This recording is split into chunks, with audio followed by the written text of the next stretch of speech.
చూడాయనా, ఈ సీతారాముల యొక్క కళ్యాణగాథను అనుగ్రహించిన మహర్షి వాల్మీకి మహర్షి. ఆయనకు ఒక్కమారు నమస్కారం చేయి. కూజంతం రామ రామేతి మధురం మధురాక్షరం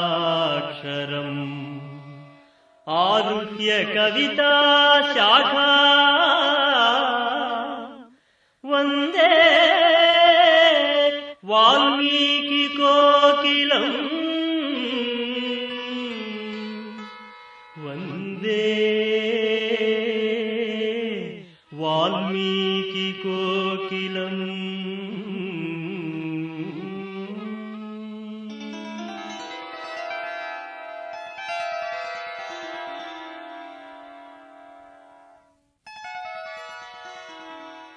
వాల్మీకేర్మునిసింహస్య కవితావనచారిణః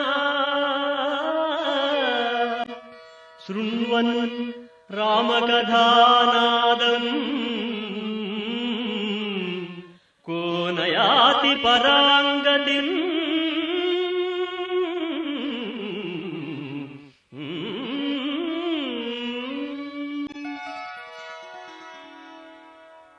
అటువంటి పవిత్రమైన గాథను మహర్షి వాల్మీకి ఆరంభిస్తూ,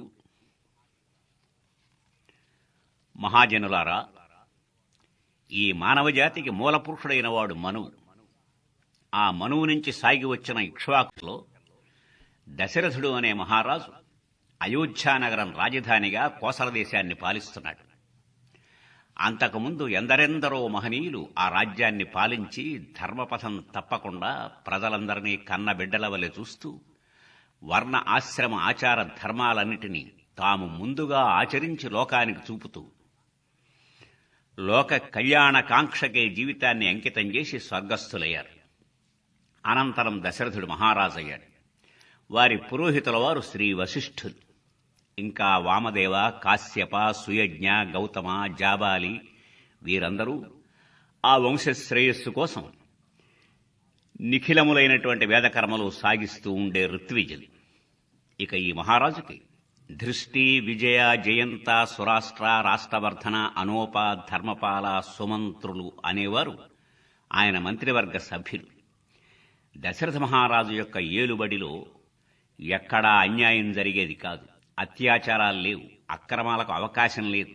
నాస్తికుడికి కోసల రాజధానిలో ప్రవేశార్హత ఉండేది కాదు. ఎక్కడ విన్నా వేదఘోష, మంగళవాద్యాలు. ఆ మహారాజు పరిపాలన దిశాంతాలకు కీర్తి పతాకాలను ఎగురవేసింది. ఇన్ని సంపదలున్నా, అంత కీర్తి లభించిన ఆ మహారాజుకి సంతానం లేని బాధ హృదయ శల్యంగా వేధిస్తూనే ఉంది. ఆ బాధను నివారించడానికి మంత్రి పురోహితులతో సంప్రదించి అశ్వమేధ యాగానికి సంకల్పించాడు. వశిష్ఠుల వారే స్వయంగా యాగశాల నిర్మాణానికి సరయూ నది ఉత్తర తీరాన స్థలాన్ని నిర్దేశించారు. ప్రయత్నాలన్నీ సాగుతున్నాయి. అశ్వాన్ని విడిచిపెట్టారు. క్రతువు నిర్విఘ్నంగా సాగడానికి, ఏ విధమైనటువంటి అవరోధాలు కలగకుండా ఉండడానికి వేదాంగవేత్తలందరూ అప్రమత్తులై వేదగానం సాగిస్తున్నారు. ఇన్ని జరిగిన తరువాయి అంతఃపురానికి వెళ్లి భార్యాత్రయాన్ని, ఈ మహారాజు యొక్క భార్యలు కౌసల్య, సుమిత్ర, కైకేయి, వారి ముగ్గురుని క్రతుదీక్ష వహించమని చెప్పారు. ఆ రోజులలో ఒకనాడు ఆయన ఆప్త సచివుడైన సుమంత్రుడు మహారాజు దగ్గరికి వెళ్లి, ప్రభూ, ఇతఃపూర్వం సనత్కుమారుడు అనే మహర్షి చెప్పిన విషయం ఒకటి గుర్తుకొస్తోంది. కశ్యప వంశీయుడి విభాండకుడు, ఆయన కుమారుడు ఋష్యశృంగుడు. ఈ కుమారుణ్ణి ఆశ్రమ పరిసరాలు దాటనివ్వకుండా పెంచి పెద్ద చేశాడు. వేదాంగ విద్యలలో ఆరితేరేటట్లు చేశాడు. ఈ ఋష్యశృంగునికి చెట్టు, చేమ, పక్షి, జంతువు తప్ప మరేమీ తెలియదు. ప్రపంచంలో మానవులందరూ పురుషులనే ఆయన భావం. స్త్రీజాతి ఉన్నదని కూడా ఎరగడు. అటువంటి ఆయనను అంగరాజ్యానికి అనావృష్టి సంక్షోభం ఏర్పడ్డప్పుడు అక్కడకు తీసుకువెళ్లగానే అక్కడ విపరీతమైనటువంటి వర్షాలు పడి భూమి సస్యశ్యామలమైంది. ఆ ఋష్యశృంగుల వారిని కనుక ఇక్కడకు తీసుకువచ్చినట్లయితే మనం సాగించేటువంటి క్రతువు కూడా హాయిగా సాగుతుంది.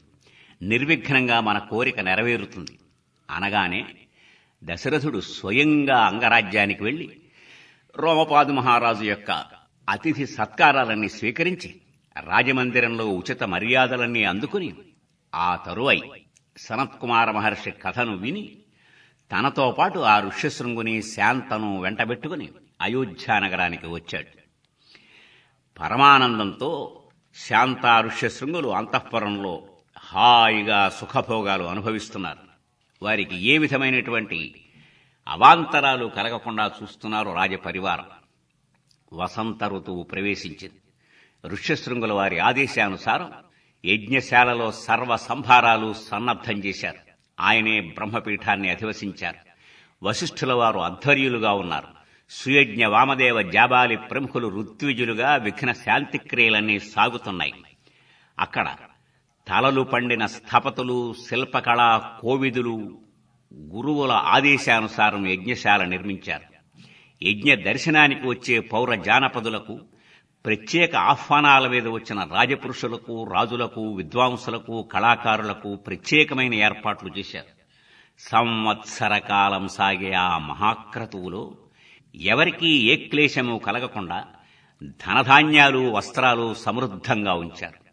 అన్నదానం చేయడానికి ప్రత్యేకించి ఓరిమి కలవారినే అక్కడ నియోగించారు.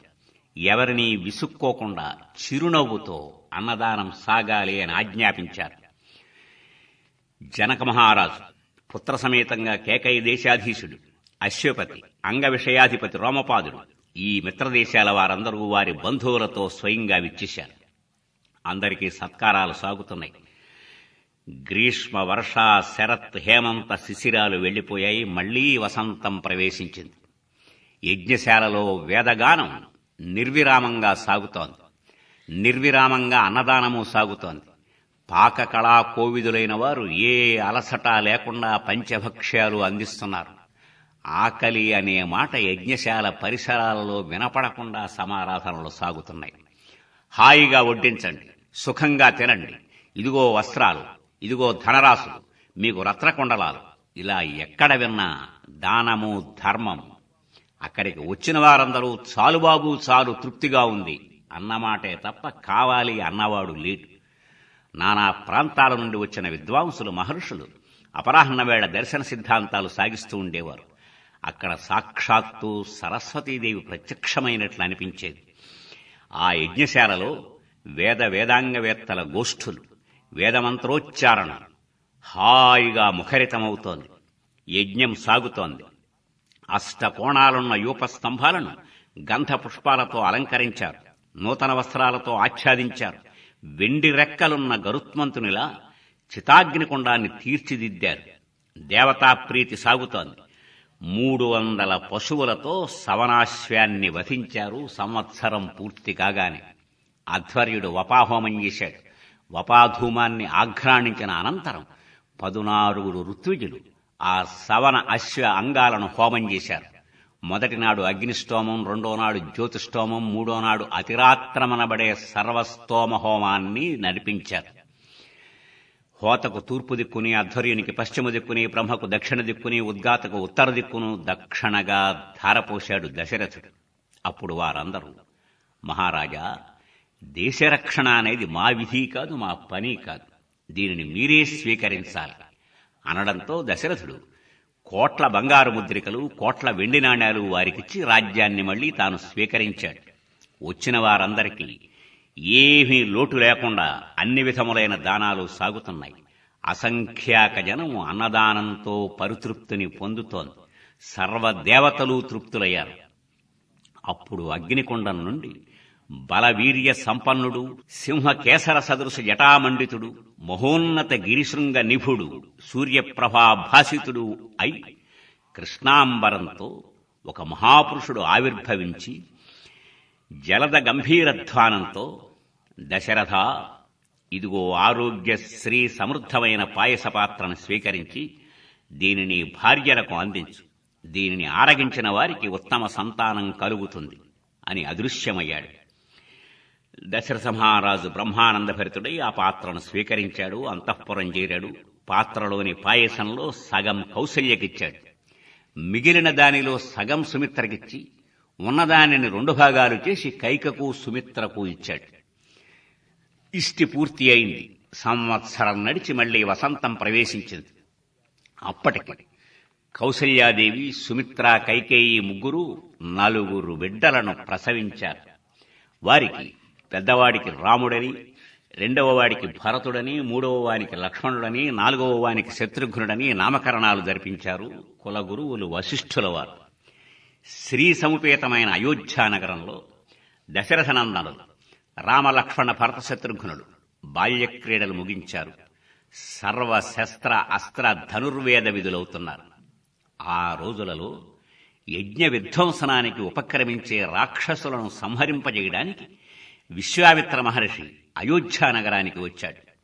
రాజభవనం సమీపిస్తున్నాడు విశ్వామిత్రుడు అని వినగానే దశరథ మహారాజు మంత్రి, పురోహిత, సామంత దండనాథులతో గజగజలాడుతూ అర్ఘ్యపాద్యాలతో ద్వారం దగ్గరకు వెళ్లి పాదాభివాదం చేసి ఆయనకు అర్ఘ్యపాద్యాలు అర్పించి లోపలకు తీసుకువచ్చి కుశల ప్రశ్నలను నడిపించాక దశరథుడు, మహర్షి, మీరు అడుగు పెట్టడంతో మా గృహం పావనమైంది, మా జన్మ ధన్యమైంది. ఏ పని మీద దయచేశారో ఆజ్ఞాపిస్తే అది నెరవేర్చడానికి అంజలిబద్ధుడనై ఉన్నాను అని తల వంచుకుని చేతులు గట్టుకు నిలబడ్డాడు. అప్పుడు విశ్వామిత్రుడు, ఉత్తమ వంశంలో జన్మించిన మహాపురుషుడికి ఉండవలసిన వినయము, సౌశీల్యము మూర్తీభవించిన నిన్ను చూస్తూ ఉంటే నాకు ఆనందం కలుగుతోంది. వశిష్ఠుల వారి శిష్యులకు ఉండవలసిన ధర్మపరాయణత్వం నీలో మాకు గోచరిస్తోంది. ఇక మా రాకకు కారణం మహారాజా, పరమనిష్ఠతో నేనొక యజ్ఞం తలపెట్టాను. ఆ యజ్ఞాన్ని విఘ్నం చేయాలని మారీచ సుబాహులనే రాక్షసులు, మహాపరాక్రమవంతులు, కామరూపులు, ఈ యజ్ఞ విధ్వంసనంలో శిక్షణ పొందినవారు యజ్ఞం ప్రారంభించగానే అనుచర సహితులై వచ్చి రక్తమాంసాలతో ఆ వేదికను ధ్వంసం చేస్తున్నారు. యజ్ఞ సమయంలో క్రోధం దరి చేరకూడదు కదా, అందుచేత నేను వారిని శపించలేకపోతున్నాను. వారి నుంచి రక్షణ జరగాలి అంటే నీ జ్యేష్ఠుడు రాముడు నాతో రావాలి. వయస్సులో చిన్నవాడైనా మీ రాముడు సత్యపరాక్రమ సంపన్నుడు. ఆ మారీచ సుబాహులను అవలీలగా నిగ్రహించగలడు. అందువల్ల ముల్లోకాలలో నీ రాముని యశశ్చంద్రికలు వ్యాపిస్తాయి. నీకేమైనా సందేహాలుంటే మీ కులగురువులు వశిష్ఠుల వారితో సంప్రదించు. యజ్ఞ ప్రారంభానికి ఇంకెంతో వ్యవధి లేదు. త్వరగా నీ నిర్ణయాన్ని నాకు చెప్పు అన్నాడు. ఆ మాటలు వింటూనే దశరథుడు నిశ్చేష్టుడయ్యాడు. కొంతసేపటికి తేరుకొని, బ్రహ్మర్షి, నిండా 16 ఏళ్లు లేని పసివాడు నా రాముడు. వాడు రాక్షసులతో యుద్ధం చేయడమా? వాణ్ణి విడిచిపెట్టండి. నేనొస్తాను అక్షౌహిణీ సైన్యంతో, చతురంగ బలాలతో. శస్త్ర అస్త్ర ప్రయోగ నిపుణులైన యోధులందరూ నా సైన్యంలో ఉన్నారు. వారితో వచ్చి ఈ రాక్షసులందరినీ నేను సంహరిస్తాను. అంతేకాని పసివాడైన రాముణ్ణి పంపడానికి నా మనస్సు అంగీకరించడం లేదు. ఈ ప్రాణం ఉన్నంత వరకు మీ యజ్ఞానికి విఘ్నం జరగకుండా నేను చూస్తాను. మాయాజాలంలో ఆరితేరిన రాక్షసుల మధ్యకు నా బిడ్డ రాముణ్ణి పంపి నేనిక్కడ జీవించలేను. కాదు, రాముడే రావాలని మీరు పట్టుబట్టినట్లయితే నేను కూడా చతురంగ బలాలతో వాని వెంట వస్తాను. జీవితకాలమంతా సంతానం లేక నానా క్లేశాలు పడి ఈ యాతనలు అనుభవించి వ్రతం సాగించి క్రతువు నిర్వర్తించి ఇప్పటికి కలిగిన ఈ బిడ్డలలో నాకు వీడంటేనే పరమ ప్రీతి. వీడు నా బహిప్రాణం. ఇంతకు ఆ మారీచ సుబాహులెవరు? వారి శక్తి సామర్థ్యాలేమిటి? అనగా, మహారాజా, బ్రహ్మ అనుగ్రహించిన వరాలతో ముల్లోకాలను తలకిందులు చేస్తున్న రావణుని పేరు విన్నావు కదా? వాడు పౌలస్త్యుడు, కుబేరుని సోదరుడు. ఆ రావణుని బంధువులు వీరు. వాని ఆజ్ఞానుసారం యజ్ఞ విధ్వంసనమే ప్రధాన కార్యక్రమంగా వీరు బ్రతుకు సాగిస్తున్నారు. వీరి తల్లి తాటక, అది సుందుని భార్య. విన్నాడు దశరథుడు. కంపితగాత్రుడై, మహర్షి, దేవాసుర సంగ్రామాలలో కత్తిపట్టి నిలిచిన నేనే రావణుని ఎదుట నిలబడలేనే.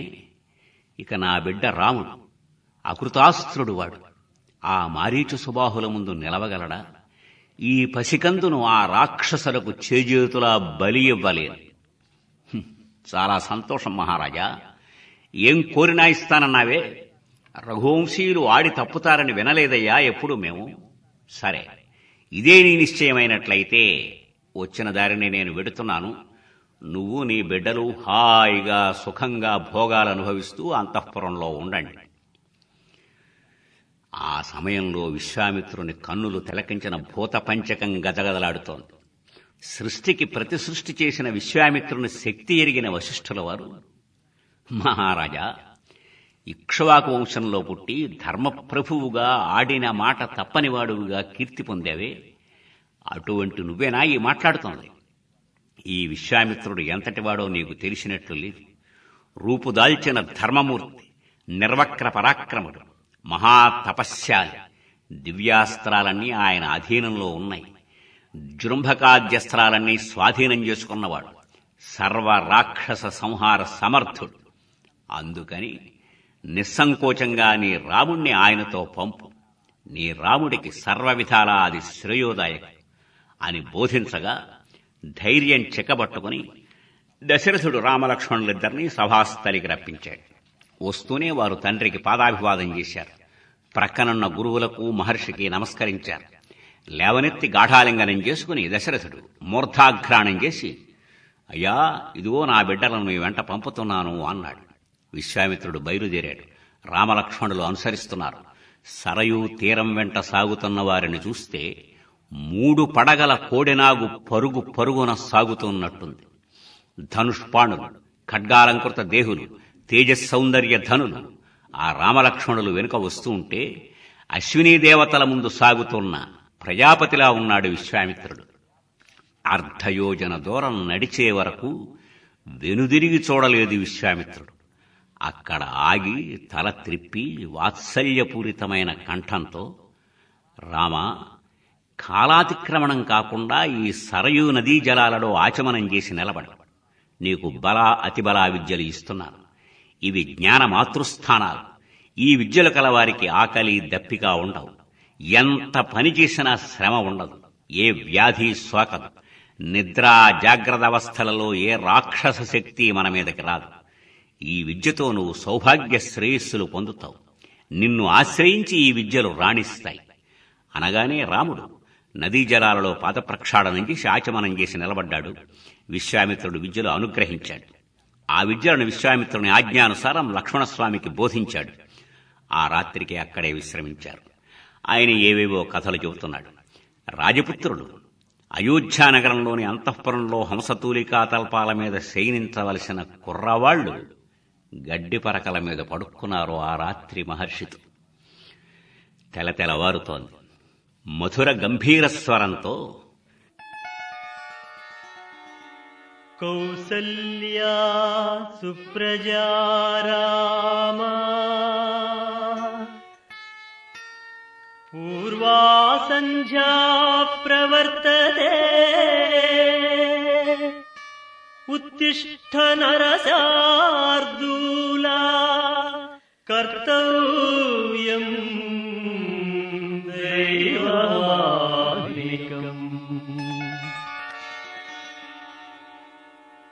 కౌసల్యానందవర్ధనుడైన రాముణ్ణి మేలుకొలిపాడు మహర్షి. అన్నదమ్ములు లేచారు. కాలకృత్యాలతో విధ్యుక్త కర్మలు కూడా పూర్తి చేశారు. నడక సాగుతోంది. సరయూ గంగా సంగమ ప్రాంతం చేరారు. అత్యంత మనోహరంగా కనిపించే ఆశ్రమాన్ని చూసి రాముడు, మహర్షి, ఈ ఆశ్రమం ఎవరిది? నాయనా, ఇది చాలా కాలం క్రితం విషయం. పరమశివుడు తపోదీక్షలో ఇక్కడ ఉండేవాడు. ఆయన మనస్సును చెలింపజేయడానికి మన్మథుడు ప్రయత్నించి శివ క్రోధాగ్నికి భస్మమై ఇక్కడ పడ్డాడు. అది మొదలుగా వాడు అనంగుడయ్యాడు. ఇది అంగదేశమైంది.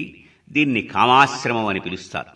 ఆ కామాశ్రమ వాసులందరూ విశ్వామిత్రుని చూస్తూనే ఎదురు వచ్చారు. ఆయనతో పాటు రామలక్ష్మణులకు కూడా అతిథి పూజ జరిపారు.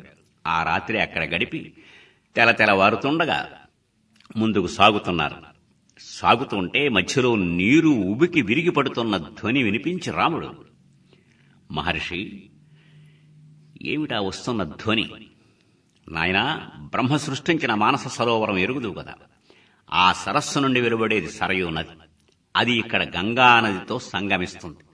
ఆ సంగమ సంరంభమే ఆ ధ్వని. అలా ఆయన కథ చెబుతున్నాడు. అడుగులు సాగుతున్నాయి. ఒక మహారణ్యం కనిపించింది. పట్టపగలే చిమ్మ చీకట్లు క్రమ్మినట్లుంది. సింహ వ్యాఘ్ర వరాహధ్వాన సంకులంగా ఉంది. చూడడానికి భయానకంగా ఉంది. మహర్షి, ఈ అరణ్యమేమిటి? దీని కథ ఏమిటి? దాశరథి, ఒకనాడు ఇది అత్యంత సుఖప్రదమైన మలద కరుష జనపదం. వృత్రాసుర సంహార పాప కాలుష్యాన్ని భరించిన ఈ జనపదాలను దేవేంద్రుడు సస్యశ్యామలం చేశాడు. కొద్ది కాలం క్రితం ఇక్కడకు తాటక అనే రాక్షసి చేరింది. అది యక్షిణి. దానికి 1000 ఏనుగుల బలం. నరమాంసం అంటే అది నాలిక కోసుకుంటుంది. ఆ ప్రీతితో ఈ జనపదం అంతని అది ఆరగించి నిర్జనారణ్యం చేసింది. ఆ యక్షిణికి భయపడి ఇటు ఎవరూ కాలు పెట్టరు.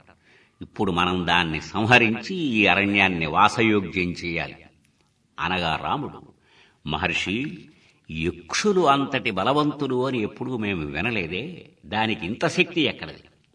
నాయనా, సుకేతుడనే యక్షుడు సంతానార్థి అయి ప్రజాపతిని మెప్పించి తపస్సు చేసి ఈమెను వరంగా పొందాడు. ఆ వరప్రభావం వల్ల దీనికి 1000 ఏనుగుల బలం వచ్చింది. ఆ జంబుడి కొడుకు సుందుడు, వాడు ఈ తాటకిని పెళ్లి చేసుకున్నాడు. వీరి దాంపత్య ఫలంగా పుట్టినవాడే మారీచుడు. కాలక్రమాన ఆ సుందుడు కన్ను మూశాడు. ఒకనాడు ఈ యక్షిణి తాటకి అగస్త్య మహర్షిని ఆరగించడానికి వెళ్ళింది. ఆయన ఆగ్రహోదగ్రుడై, ఓసి, భయంకర రూపంతో పురుషమాంసమే తిని బ్రతుకుతూ ఉండు అని శపించి వెళ్ళిపోయాడు. అది మొదలుగా ఇది అగస్త్యుల వారి ఆశ్రమ ప్రాంతాన్ని సర్వనాశనం చేస్తూ బ్రతుకుతోంది. దుష్ట పరాక్రమంతో బ్రతుకుతున్న ఈ తాటక స్త్రీ అని సంకోచించకుండా లోకరక్షణ ధర్మబుద్ధితో దీనిని సంహరించి అధర్మ నాశనార్థం చేసే ఏ పని అయినా ధర్మమేనయ్యా. ఇది రాజలోకం చెబుతున్న సనాతన ధర్మం. ఏమంటున్నాడు వాల్మీకి?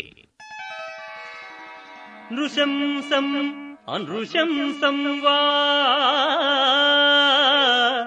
ప్రజారక్షణ కారణాత్ పాతకం వా సదోషం వా కర్తవ్యం రక్షతా సదా రాజ్యభార నియుక్తానాం ఏష ధర్మః సనాతనః.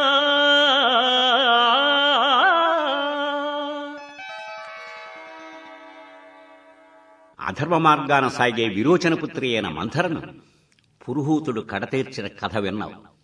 అలానే విష్ణువు భృగుపత్నిని సంహరించిన విషయము తెలుసుకున్నావు. అధర్మంగా నడిచే దుష్టచారుణులను సంహరించే వేళ ధర్మ అధర్మ విచారణ అనవసరం. పైగా నీకు నా మాట వేదవాక్యం అనగా రాముడు చేతులు జోడించి, మహర్షి, మా పితృపాదులు మమ్ము మీ వెంట పంపుతూ మీరు ఏం చెబితే అది చెయ్యమన్నారు. పితృవాక్పాలన మా వ్రతం. మీ శాసనానుసారం విద్వాంసులైన విప్రుల, సాధువులైన గోవుల, సర్వ ప్రజల రక్షణ కోసం ఈ రాక్షసిని వధిస్తాను అంటూ ధనుష్టంకారం చేశాడు. అరణ్యమంతా ప్రతిధ్వనించింది. ఆ ప్రతిధ్వని తాటకి చెవినబడింది. అది ఉగ్రరూపిణి అయి శబ్దధ్వని వచ్చిన దిశగా వస్తోంది. రాముడు చూస్తూనే, లక్ష్మణ, దాన్ని చూస్తున్నావా? ఎంత వికారంగా, మరెంత భయానకంగా ఉందో. ఇది కంటబడితే చాలు సామాన్య మానవుడు మరి కన్ను తెరవడు. అయినా ఆడదాన్ని చంపడానికి నా మనస్సు అంగీకరించడం లేదోయ్. దీని ముక్కు చెవులో కోసి వదిలేస్తే అంటుండగానే అది రాముడి మీదకి వస్తోంది. విశ్వామిత్రుడు హుంకారంతో తాటకను నిలబెట్టాడు. రామలక్ష్మణులకు మంగళాశాసనం చేశాడు. తాటక తన ఇంద్రజాల విద్యతో పరిసరమంతని ధూళి ధూసరితం చేసింది. బండరాళ్ల వాన కురిపిస్తుంటే రాముడు శిలావర్షాన్ని నిరోధించాడు.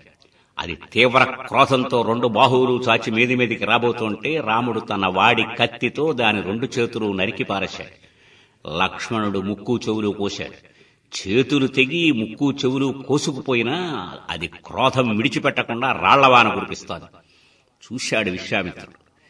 ఏమయ్యా రామభద్ర, ఏమిటి నీ సందేహం? ఈ దుష్టురాలను త్వరగా సంహరించు. సంధ్యా సమయం సమీపిస్తోంది. అప్పుడు దీని బలం మరీ పెరుగుతుంది. ఏమీ సంకోచించకు అనగానే రాముడు శబ్దవేధిని విడిచాడు. తాటక మాయాజాలాన్ని ఛేదించి ఒకే ఒక్క నిశిత శరంతో దాని గుండె చిన్నాభిన్నం చేశాడు. తాళవృక్షంలా అది నేల కూలింది. విశ్వామిత్రుడు రాముని దగ్గరగా తీసుకుని తల నిమిరి ఆ రాత్రికి అక్కడే విశ్రమింపజేశాడు. తెలతెలవారింది. తాటకా సంహారంతో సర్వ ప్రాణికోటికి సుఖశాంతులు ప్రసాదించిన రాముణ్ణి విశ్వామిత్రుడు ప్రశంసించి, రామా, నిన్న నువ్వు చేసిన ప్రజా కళ్యాణ కార్యానికి నాకెంతో ఆనందం కలుగుతోంది. దానికి ప్రతిఫలంగా నా దగ్గరున్న అస్త్రాలన్నీ అనుగ్రహిస్తున్నాను. ఈ అస్త్రబలంతో నువ్వు త్రిలోకైక వీరుడివై వెలుగుతావు అని స్నాన పవిత్ర శుచీభూతగాత్రుడైన రామునికి దండచక్ర, ధర్మచక్ర, కాలచక్ర, విష్ణుచక్ర, ఇంద్రచక్ర, ఐషీక, బ్రహ్మాస్త్ర, ధర్మపాశ, కాలపాశ, వరుణపాశాది అస్త్రాలన్నీ ఉపదేశించాడు. మంత్రరూపంలో మహర్షి అస్త్రప్రదానం చేయగానే అవన్నీ తమ తమ రూపాలతో సాక్షాత్కరించి, రామభద్ర, ఈ క్షణం నుండి మేము నీ కింకరులు అనగా రాముడు అన్నిటినీ చేతితో స్పృశించి మనస్సులో సమాహితం చేసుకున్నాడు. అనంతరం మహర్షి, ఈ దివ్యాస్త్రాలను అనుగ్రహించిన మీరు ఉపసంహార క్రమం కూడా బోధించండి అనగా విశ్వామిత్రుడు ఉపసంహారాస్త్రాలు కూడా బోధించాడు. ప్రయాణం సాగుతోంది. మహర్షి, మనం తాటకావనాన్ని దాటినట్టున్నాం. ఇక్కడ ఏదో సుందర మృగ సందోహం, మనోహర శకుంత సంతానం, లతా తరుగణాలు గోచరిస్తున్నాయి. మీ యజ్ఞశాల ఎక్కడ? నాయనా, నువ్వు చూస్తున్న ఈ మనోజ్ఞవనంలోనే సిద్ధాశ్రమం ఉంది. ఇక్కడే మహావిష్ణువు చిరకాలం తపోదీక్షలో ఉన్నాడు. కశ్యప ప్రజాపతి అదితి సహితుడై ఇక్కడే సంతానార్థి అయి తపస్సు చేశాడు. బలి 100 అశ్వమేధాలు సాగించి ఇంద్ర పదవిని అధిష్ఠించాడు. మహావిష్ణువు వామన రూపుడై అదితి కశ్యపులకు ఇక్కడే ప్రభవించాడు. దాతృత్వానికి పర్యాయపదంగా నిలిచిన బలిని 3 అడుగులు యాచించి వామనుడు త్రివిక్రమావతారం ఎత్తినది ఇక్కడే. ఇందరికి సిద్ధి కలిగించింది కనుకనే దీనిని సిద్ధాశ్రమం అని పిలుస్తారు. ఇక్కడే నేను లోక కళ్యాణకాంక్షతో యజ్ఞం చేయడానికి తలబెడుతున్నాను అని ఆశ్రమంలో అడుగుపెట్టాడు. అక్కడున్న మహర్షులందరూ వీరికి స్వాగత సత్కారాలు జరిపారు. ముహూర్తకాలం విశ్రాంతి తీసుకుని రాముడు, మహర్షి, వీరు యజ్ఞదీక్ష వహించవచ్చు. దీనికి సిద్ధాశ్రమం అనే పేరును నిలబెట్టడానికే మనం ప్రయత్నిద్దాం అన్నాడు. విశ్వామిత్రుడు యజ్ఞదీక్షితుడయ్యాడు. మహర్షి, అసురులు యజ్ఞ విధ్వంసనానికి ఎప్పుడు ఉపక్రమిస్తారు అనగా అక్కడి మునులు దాశరథి, కౌశికులింక మౌనవ్రతంలో ఉంటారు. ఇది మొదలు ఈ 6 అహోరాత్రాలు సవనకర్మ రక్షణ సాగుతూ ఉండాలి అన్నారు. క్రతువు సాగుతోంది. 5 పగళ్లు 5 రాత్రులు గడిచాయి. నిద్రాహారాలు లేకుండా రామలక్ష్మణులు రక్షణ దీక్షలో ఉన్నారు. యజ్ఞవేదిక జాజ్వల్య దీప్తులతో వెలుగుతోంది. ఆజ్యధారలతో విశ్వామిత్రుడు అగ్నిహోత్రునికి తృప్తి కలిగిస్తున్నాడు. నిర్విరామంగా వేదఘోష సాగుతూనే ఉంది. అంతవరకు నిర్మలంగా ప్రశాంతంగా ఉన్న ఆకాశంలో కారుమబ్బులు క్రమ్మాయి. గర్జనలు ప్రారంభమయ్యాయి. మారీచి సుబాహులు అనుచరవర్గంతో గగనవీధిని చేరి రక్తమాంసవర్షం కురిపించడానికి సన్నద్ధులవుతున్నారు. మేఘ గర్జాధ్వానం వింటూనే రాముడు, లక్ష్మణ, అరుగో చూస్తున్నావా అసురులు అంటూనే ఆగ్నేయాస్త్రాన్ని సంధించాడు. అది సుబాహుని గుండె చీల్చి నేల కూల్చింది. ఉత్తర క్షణంలో వాయవ్యాస్త్రాన్ని సంధించాడు. అది అసురసేనను విగతజీవులను చేసింది. అప్పుడు రాముడు, తమ్ముడు, ఇక మారీచుడు మిగిలి ఉన్నాడు. వాడికి నా అస్త్రబలాన్ని చూపించాలి అంటూ రాముడు విడిచిన శాతశరంతో మారీచుడు సిద్ధాశ్రమానికి శతయోజన దూరంలో ఉన్న సముద్రపు ఒడ్డున పడ్డాడు. విశ్వామిత్రుల వారి క్రతువు నిర్విఘ్నంగా సాగింది. అక్కడి నుంచి బయలుదేరి మిథిలా నగరానికి అభిముఖంగా వెడుతున్నారు రామలక్ష్మణులు విశ్వామిత్రునితో.